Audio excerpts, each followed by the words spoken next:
ça fait très longtemps que je réfléchis à cette question. J'avais, dans un livre précédent, j'avais évoqué toute cette question des fractures européennes, parce que pour aller vite, parce que on va dire que je prends trop de temps, pour aller vite, je pense que historiquement, nous passons notre temps depuis 20 ans à détruire les constitutions européennes précédentes. Je vais très vite.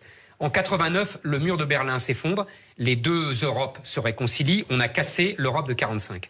À partir des années 90, la Yougoslavie se fracture, la Tchécoslovaquie se sépare, on a cassé l'Europe mise en place en 1918. Aujourd'hui, nous sommes, depuis la fin des années 90, en train de détruire l'Europe des États-nations du XVIIe siècle et du XVIIIe siècle et du XIXe siècle. C'est-à-dire la Belgique, qui est une création complètement artificielle, qui va finir par se séparer entre Flandre et Wallon, l'Italie du Nord qui n'en peut plus de traîner l'Italie du Sud, la Catalogne, etc.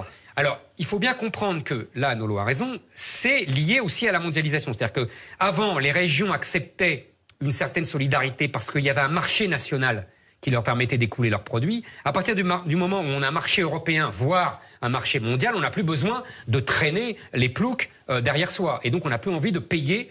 plouc étant entre guillemets évidemment, on n'a plus envie de payer les impôts pour... voilà. Donc, et c'est d'ailleurs, je suis étonné... Heureusement que tu devais aller vite. Hein. Comment ? Heureusement que tu devais aller vite. Bon.